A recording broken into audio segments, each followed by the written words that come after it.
ætlum núna að ræða Vogue og anti-Vogue við hann Bjarka Þór Grönfeldt sem stjórnmála sálfræðingur og við höfum nú spjallað saman áður svona ýmsa, ég veit ekki hvað að kalla þetta svona, fjöllum við incel, þannig að þetta svona fyrirbrigði inn í nútíma stjórnmálum. En ég vil endilega tala Vogue og anti-Vogue en svona atburðir helgarinnar ég sé það hefur hrist mjög upp í fólki fund sem að hét Ísland þvert á flokka á Austurvelli. Það var annar fundur reyndar á Ingólfstorgi það sem að margir hafa upplifað það að svona hörð útlendingandúð, svona rasismi hafi svolítið svona komið út úr skápnum endanlega á Íslandi. Hvernig sló þessi fundur þig?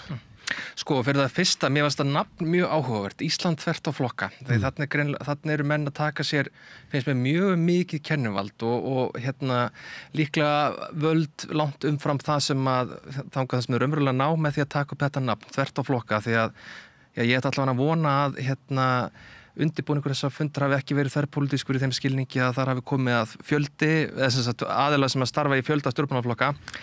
En ég svona reyndi aðeins að fylgjast með þessu eftir besta megni og las þarna ræðuna hjá aðalræðumanninum, Brynjari Barkarsyni minnum hann heiti, sem var mjög áhugavert, fannst mér, af því þarna fannst mér vera svolítið augljóst, sko, þetta innflutt orðræða, fyrst og fremst af X, sýnist mér, ég einn af held ég frekar svona fáum í kringum mig sem ennþá inn á þeim miðli, maður sér að þarna þessari orðræðu ítt mjög ákaft af fólki. Og hver hún?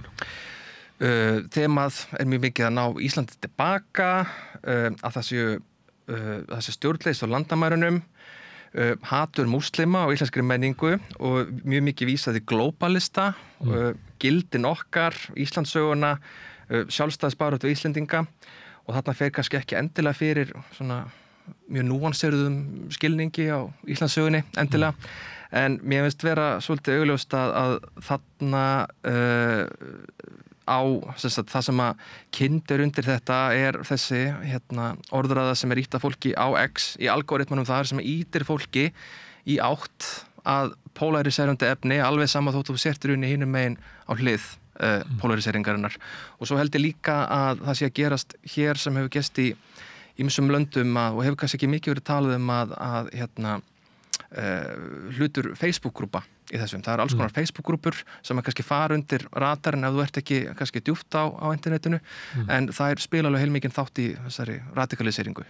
Ertu að tala að þetta sé orðræða sem eigi uppruna sinn bara erlendis sem hafi borið á strendur hér? Eða þetta svona þessi eðli bara algoritmans og X-ins og Facebook að þau safni saman fólki sem eru líkra skoðunar og þar verði þessar hugmyndir bara til? Sko hugmyndirnar þær verða til að mörguliti þarna, en það sem að mér fannst svolítið ábærandi var að þarna var verið að flytja inn samsæriskenningar sem hafa grasserað mjög mikið í Evrópu, eins og til dæmis hugmyndunum Great Reset, að sé í gangi einhvers konar samsæri, fyrst og fremst í Evrópusambandinu, það sem að séu einhverjar svona illar elítur sem að vinni að því að skipta út hvítu fólki. Það að segja að vinna að því að flytja inn nýtt fólk til þess að grafa undan stöðuleika í samfélagunum, þannig að þau hrynji og svo verður byggt upp eitthvað nýtt svona, sem þá var kallað í gamla dagar New World Order. Sem að með vilja elítunar sem að hittist í Davos og Brussel. Já, sem á einhvern hátt sko bæði kommunistar, af því að það einhvern veginn merkimiði sem að miðveldi hengja á fólk sko, sem þú vilt að sé litið á sem alvont. Það eru innflytjendur, múslimar, kommunistar, Evrópusambandið, glóbalistar og Má ég aðeins spyrja glóbalista, því að maður heyrir það svolítið í umræðu svona ameríska hægrið, að þar eru svona menn eins og Steve Bannon og svona tala gegn alþjóðavæddum kapitalisma og þá manni stundu sagt að þetta raunverulega svona hundablístur, þetta þýðir eiginlega bara gyðingar. Já, akkurat, þetta antisemitist samsæri í grunninn, sko, þetta þessi hugmyndun hinn mikla endurræsing, Great Reset eða... Það er svona kemur Soros oft sögur sem er gyðingur. Akkurat. Og þetta er mikið til talpunta náttúrulega beint frá Bannon, sem var var hann ekki helsti ráðgjafi Trump fyrra kjörtímabilinu. Já, í svona skamma stund reyndar. Og hann talar svolítið núna eins og hann sé að tala fyrir hönd svona maka byltingarinnar. Hann sé svona hluti af svona þeirri bylgju sem að kom Trump til valda. En hann vill nú ekki alveg svona samsama sig við öllu sem að Trump gerir, allavega ekki með hann að Elon Musk var þarna með áhrifavaldur. Nei, og Bannon hefur náttúrulega talað fyrir því, sko,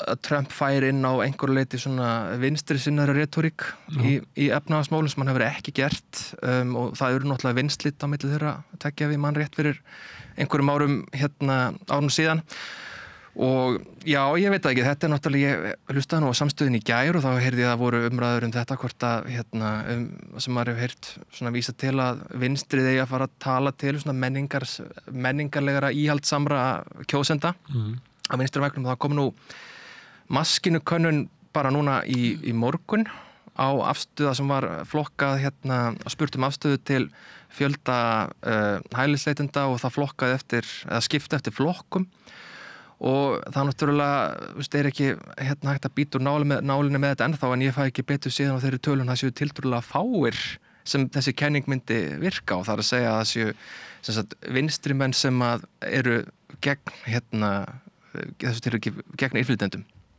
Já, það er vegna þess að flokkarnir vinstramegin hafa ekki verið með svona trumpíska eða söru vegenknekt stefnu í innflytjendamálum. Þessun eru þeir kjósendur hjá miðflokknum eða eitthvað annar staðar sem myndu líklega þeir sem vilja vinstrið taki upp svona íhaldsstefnu í innflytjendamálum og svona einkamálum sem að segja að svona kommuníska hreyfing hafi aldrei verið frjálslynd og ekki að vera það. Já. Einmitt, og en það er bara spurning, hvernig þetta allt saman fer, ég meina við hóttum við svorum bara til Bretlands, það er svo margt að breytast þar líka, íhaldsflokkurinn er eiginlega hruninn, ef þú skoðanakannir, maður veit ekki hvort hann nái sér aftur en reform er algjörlega búið að éta hann upp, sko, og spýta hann út ótöðum, og en svo er Keir Starmer farin að tala að Bretland megi ekki verða eyja ókunnugra, Island of Strangers, þannig að og það er hann er dæmi leiðtoga sem hefur snúist mjög í þessum málaflokki til þess að reyna að afla sér fylgis en kannir benda ekki til þess að það sé að virka í hans tilfelli. Nei, sem er oft vísað líka til danskra jafnaðarmanna, danskra sósíaldemókrata sem hafi tekið upp stefnu danska þjóðarflokksins. Hvað myndirðu telja að það afl sem að birtist á Austurvelli í gær sé stórt á Íslandi? Ég bara hreinlega veit það ekki, en það komi nú samt á óvart að sjá þennan fjölda, hann var nokkur. Og það verið hætti svona fundin áður og þetta var mun fjölmennar en áður. Já, einmitt. Sko, það sem að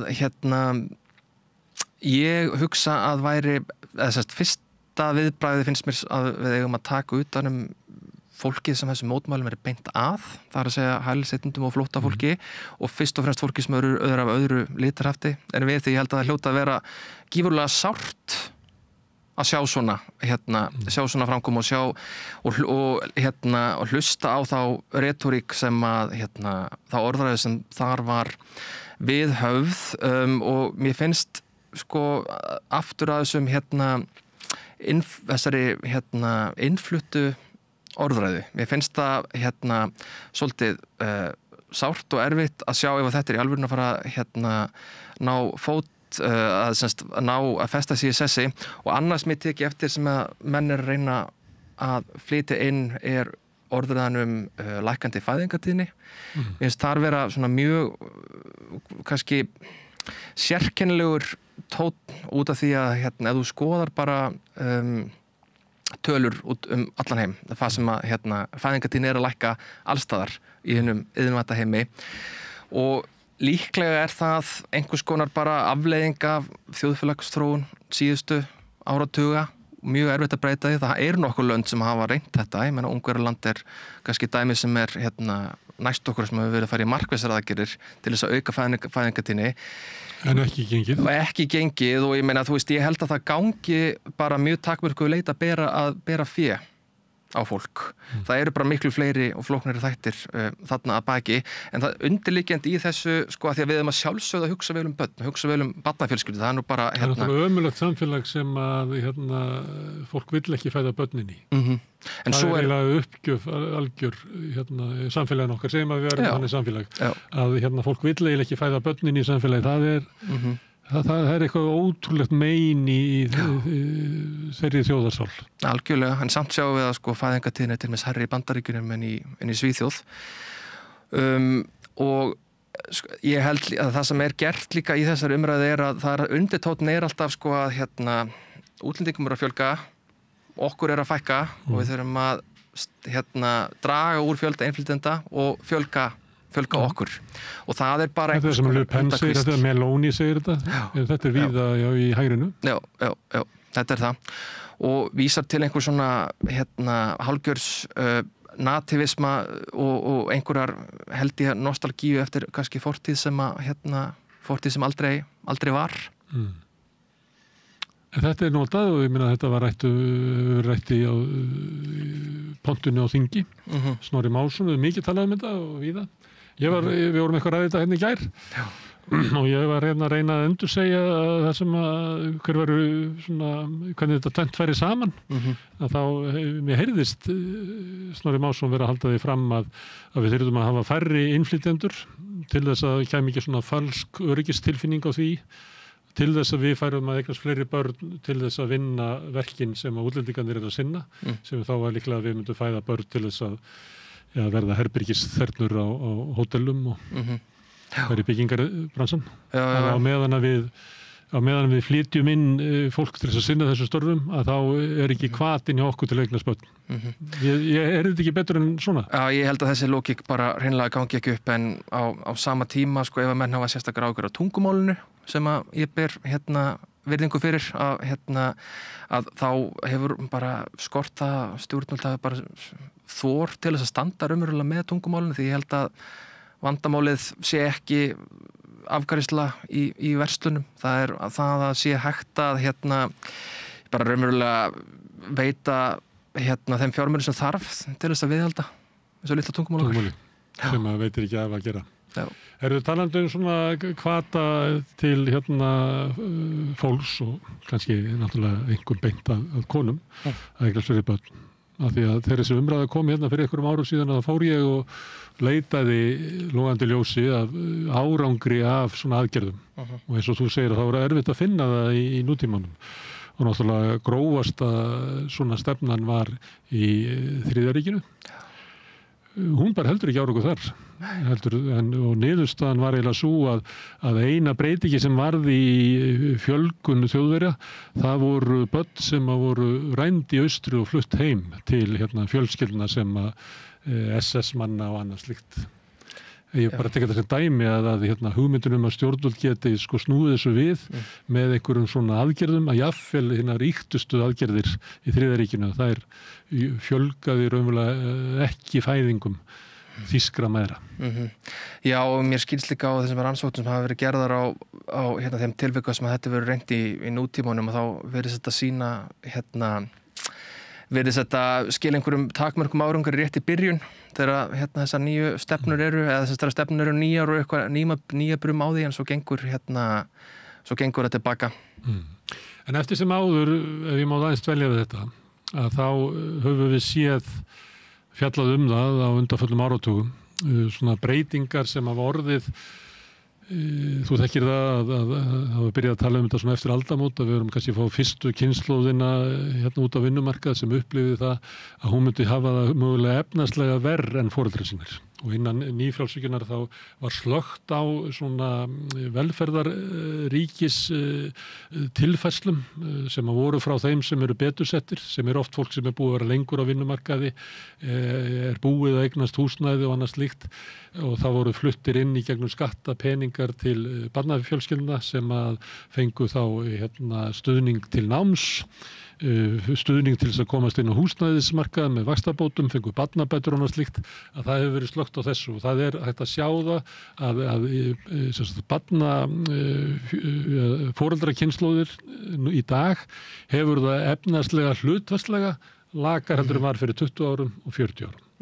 Þannig að eftir sem áður þá sjáum við breytingar sem eru, og ég þekki það bara hér við að tala við fólk hérna, að fá fólk sem af foreldrakynslóðinni til þess að koma hingað. Maður heyrir það bara að þetta fólk sem ótrúlega upptekið og bara í hamstursjóli að halda sínu lífi á floti.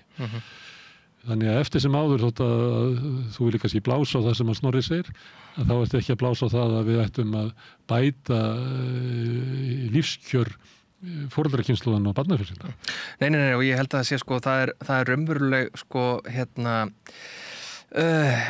bara stéttaskiptingin á Íslandi náttúrulega ræðist fyrst og fremst, eins og allan að þetta blæs við mér af stöðu fólks á húsnæðismarkaði. Það bara hvenær kemistu inn og áttu bakland til að ígir stéttaskiptinguna. Já, gera það, og það er raunveruleg kynslóð að svona gremja þarna bakvið, að því að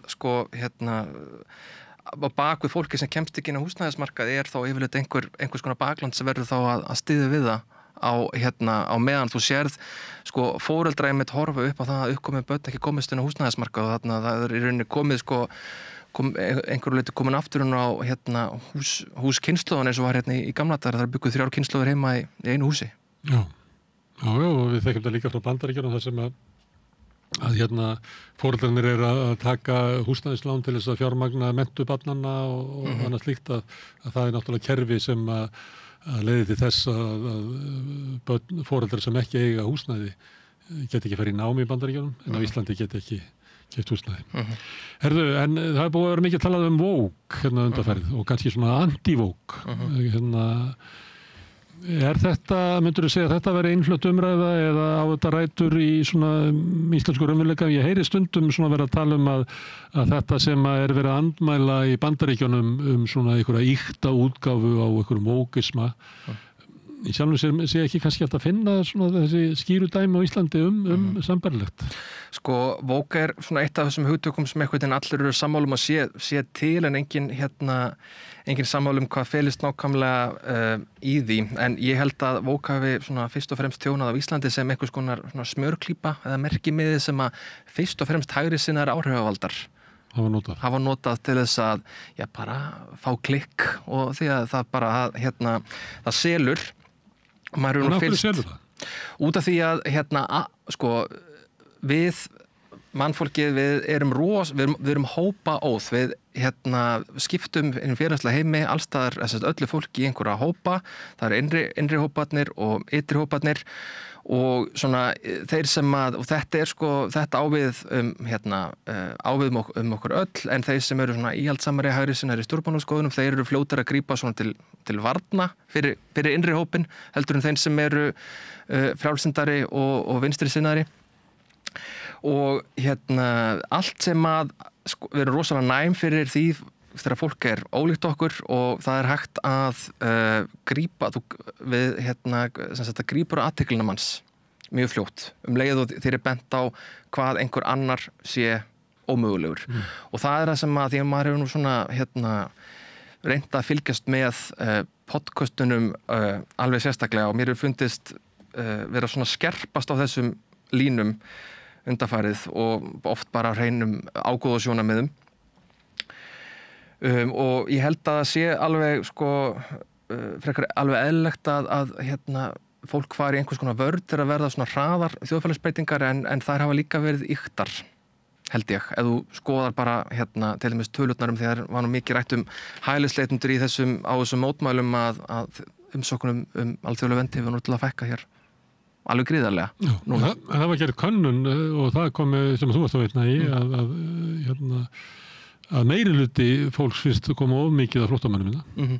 Og það var ekki þannig fyrir sko 5 árum eða 10 árum. Nei, og það er hérna sýnir alveg fjöldi rannsókna það úr frá fjöldalöndum að hérna við ofmetum stærðir minnihlutahópa eða svona eiturhópa að hérna eins og í Bretlandi þar mann eftir einni rannsókna sem að hérna hóparnir þess að almenningur mat, stærð, múslima, transfólks, hérna alls konar minnihlutahópa miklu stærri heldur en er í raunveruleikanum og þetta er svona hérna gegnum gangandi að bæði völdaáhrif og stærðir minnihlutahópa eru ofmetnar og það er ekkert skrítið það er svo alvarlegt að 60% af þjóðinni er bara með ranga skynjun á samfélaginu en ég meina sko ranga skynjun ekki, þetta er náttúrulega hérna orðræðan sem hefur verið haldið að fólki líka þannig að það er ekkert skrítið að síast inn líka Varðandi, þú ert að tala svona eins og það sé til vinsældafallið. Ég tók eftir í það kom hérna maður sem heitir Gad Saad. Ég held að ég veit ekki alveg hvernig það borið fram. Ég þekki ekki hennar mann, en hann var fluttur inn af einhverju svona anti-vókistum. Og ég tók eftir sko svona mikilli löngu þeirra til þess að búa til úlfúð þessa hérna hingakomu hans. Eins og fólk ætla að fara að mótmæla því, hann mætti ekki koma. En ég sá enga taka undir það. Þannig að þetta var eiginlega svolítið sneipuför hjá þeim að búa til eitthvað svona úlfúð í kringum þessa heimsókn. Því að öllu var eiginlega sama, það fóru bara hitti þarna einmitt, eins og þetta tala podcastara, ég held að hafi hitt þarna Snorra Másson og Frosta Logason og félaga. En þessi vilji til þess að búa til svona úlfúð í kringum að hérna, þessi sem eru með svona antivókið, að það séu svona, að þessu að berjast móti einhverjum sko gríðarlegu öflum, að þetta verið vera svolítið innbyggt inn í svona stemminguna að þeir vilja þetta líta þannig út en til dæmis í þessari heimsókna þá held ég að bara ég hef ekki heyrt neitt hérna lyft upp augabrún eins og hefur hingað komið þessa manns. Nei, menn þetta er náttúrulega ekki annan fórnarlambs hugafar sem er það sem að þeir myndu vantilega gagnrýna sem að hérna er hvað þá kallað vók. Já, að byrja á því að tala að ég hef ekki málfrelsi. Ég hef ekki málfrelsi, hérna, allir að móti mér. Ég veit ekki, ég hérna verð að viðurkenna, ég hef ekki kynnt mér hérna hugmyndir þessa manns, en ég kannski geri það núna.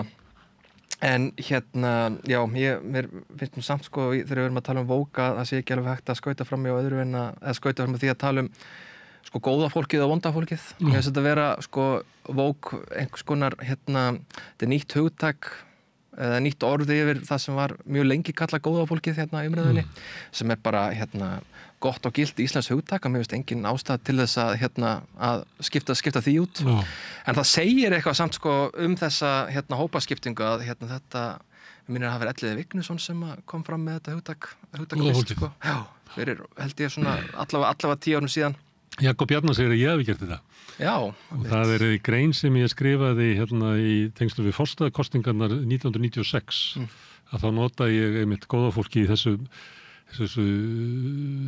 skilningi að það væri svona dygðaskreitingar fólk sem var alltaf að tala fyrir einhverju en kannski gerði ekki mikið Jakob Jarnar sem er nú svona anti-vók megin í lífinu hann komið sér verið á mig eftir mann en það er akkurat þetta samt sem hefur verið svona vinstrisinnu gagnrýni á vókhugtakið að þetta séu meiri merki með heldur en raunverulegar aðgerðir og það held ég ofta svona fínni klúbbur sem að telur sig að eiga mannúðarmálin og er svona að strjúka sér með þeim án þess að þeir sem að hafa sortabind í samfélaginu er standa veikt eða eru fátakir verði hafi nokkurn ávinninga fyrir barðu Já En varðandi sko, nú hefur maður heyrt vók í Bandaríkjunum, þar hefur verið meiri svona slaufanir og annað slíkt, þar hefur verið meiri átök á hérna háskólakampusum, þar sem að hérna hefur verið púaði niður ræðumenn og annað slíkt, sem að ég held að sé hluti af þessu sem hefur verið að gagnrýna. En maður sér ekki svo mikil merki þetta hérna á Íslandi nema að það hafa verið hérna svona slaufanir á þeim sem að hafa verið ásakar kynferðisofbeldi. Já. En ég kannast ekki alveg við svona að menn hafa verið hrópaðir niður af hérna úr pontum í fundum í háskólunum eða í einhverjum félagsamtökum.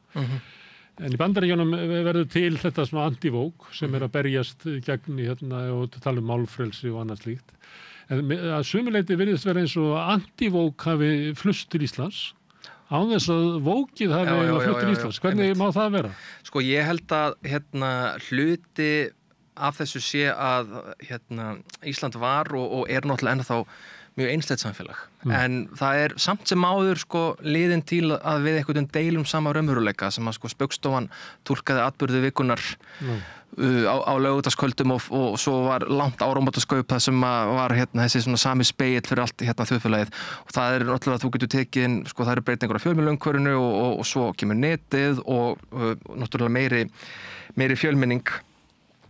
Þannig og ég held að þessi anti-Vogue stefna sem þú talar sem hefur verið flutt inn, hún viðbragð held ég við þessu að einhverju leyti og það að segja að allan viðbragðinu við því að við eigum ekki að það þurfi ekki að fara tilbaka í þessum öfnum. Ég held að þetta sé að mörguleyti einhver svona nostalgía eftir einsleitari fortíð sem var kannski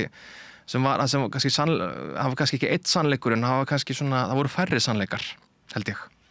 Það inn í því svolítið kvarta yfir því að nú megi ekki segja ljóskubrandara eitthvað svona, þetta verður raunverulega Já, nú Vogue dautt, þannig að það má segja þá aftur Nú það upplifur það að nú sé við nefnt þarna Frosti og Snorri að núna hafi þeir svona hljómgrunn á meðan að þeir sem að vilja segja þetta nú við hæfi að þeir hafi minni hljómgrunn Vogue-ið, eða anti-Vogue-ið búið að vinna?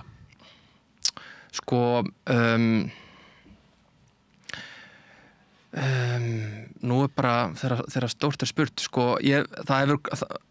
við getum sagt að það hafi unnist einhver ákveðin sigur í því að það hefur náttúrulega augljóslega eins og þú vísar í áðan viðhorf almennings hafa breyst en fyrst og fremst í einu málefni það að segja afstöðunni til útlendinga Ég veit ekki alveg hvort hann hafi breyst í afstöðu til annarra mála, það væri bara þyrfti einfaldlega að kanna það en eins og ég segi, ég held að Það því að heldur fram að þessi bakslag í frelsisbaráttu samkynhneigðra, það bakslag í kvennabaráttunni Já, og því ég held að það sé alveg tímalaust að það sé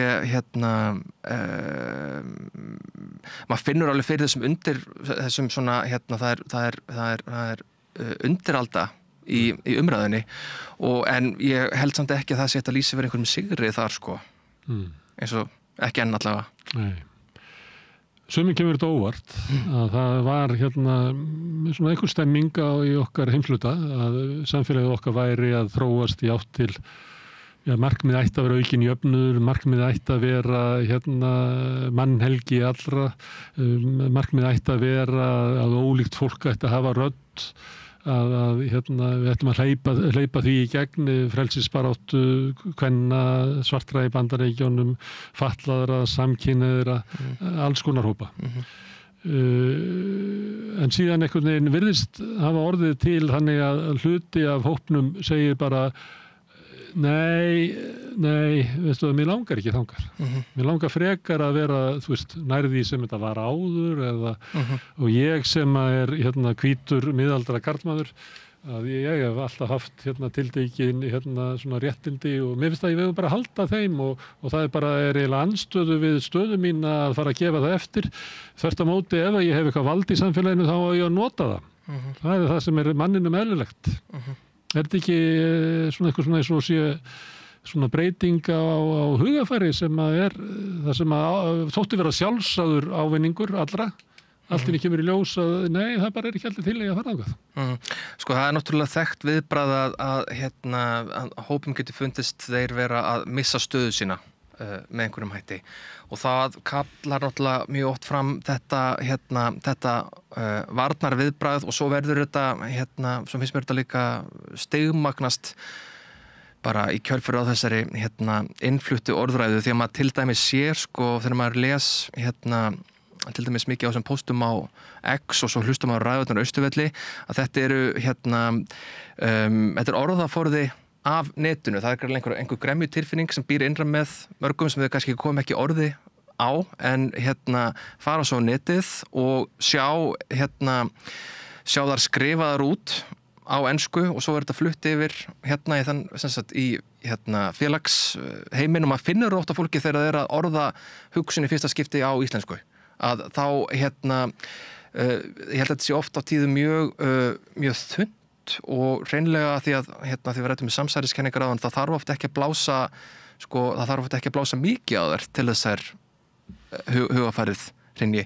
En stundu skiptir ekki máli hvað sagt, eins og að þú nefndir hérna að vera að skipta út fólki og ég meina það svona ótti í Bandaríkjunum að það sé bara stutt í það að hvítir verði í minnihluta og annað slíkt.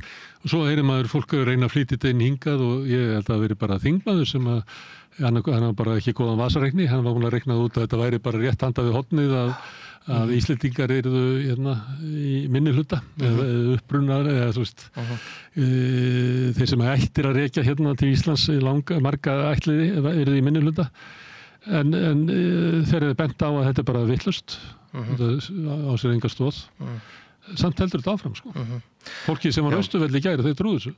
Já, en ég held líka að hérna, þegar það tala um að Íslendingar verði minnihluta þá ertu náttúrulega að setja kannski svona þrengstu linsuna á það líka, hvað er það að vera Íslendingur? Það sem í báða ætliði geta rakið ætti sína til Íslands. Já, bara ægileskattakur svona helst eitthvað slíkt Ég veit ekki.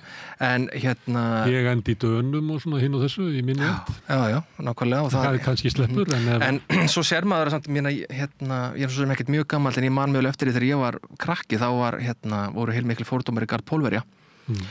Og ég get ekki votta fyrir hvort þeir hafa raunverulega minkað en manni finnst að fara minna fyrir þeim að því að það er víglínin hefur þó bara fæst. Og líka fólk frá Eystrasaltslöndunum, það talaði um mafíu, eistnesku mafíuna, lettnesku mafíuna. Maður heyrir miklu minna um þetta núna, Já.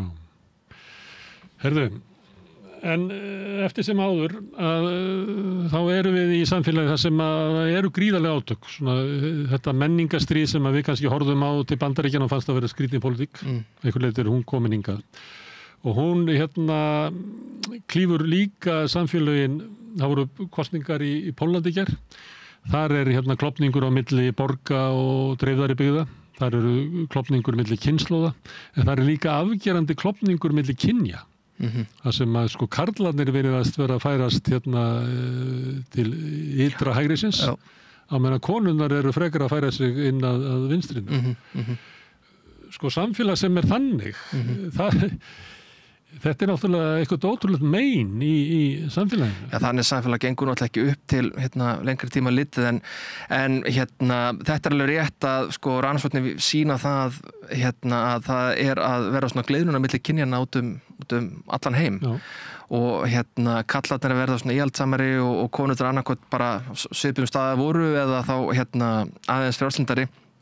Og ég held að það sé því miður þannig að það er allan að vera sannfærendur rök fyrir því að tæknin sé að færa fólk í sundur. Við erum minna félagslynd, fyrir minna út á meðal fólks, kynnumst þar að leiðandi færra fólki og ekki eins ólíku fólki. Lokust inn í eigin kyni, eigin hugmynda og eimi inn á netinu. Já. Þannig þetta er orðið kallaklefi og kvennaklefi. Kallaklefi og kvennaklefi. Já, og það við verðum einhvern veginn bara að sjá hvernig við býtum úr nálinni með það. En ég held að sé alveg á hreinu að tæknin er að tæknin á hluti í þessu. Já. Herðu Bjarki, takk fyrir að koma hingað og ræða þessi mál sem eru áhugaverð. Við erum líka svona að reyna að finna leið hvernig við höfum að fjalla þetta. Þetta er hvernig við höfum að fjalla til dæmis gærdaginn. Það sem var þessi fundur á Austurvelli. Það var líka fundur á Ingólfstorgi sem að No Borders héldu. Og mér fannst svolítið athyglisvert að mér fannst hann vera svona frekar þröngur. Já. Það var ekki svona welcoming. Nei. En sem maður segir, það var sletti, hann fór fram á ensku til dæmis. Og það voru bakvið stóð No Borders, No Nation. Og ég býst við að þeir sem að vilja ekki að rasismi grassir í íslensku samfélagi séu miklu fjölmennari heldur en þau sem að vilja fara undir þennan hóp. Nei, og svo það náttúrulega bara tíma líka til að skipuleika sig, sko, þetta náttúrulega nýtt, sko, eins og við rættum áðan, þessi mikli fjöldi, það kannski hafi ekki verið, mennið þau kannski ekki talið þörf á svona skipuleika gagnmótmæli fyrir einhverju síðan, sko.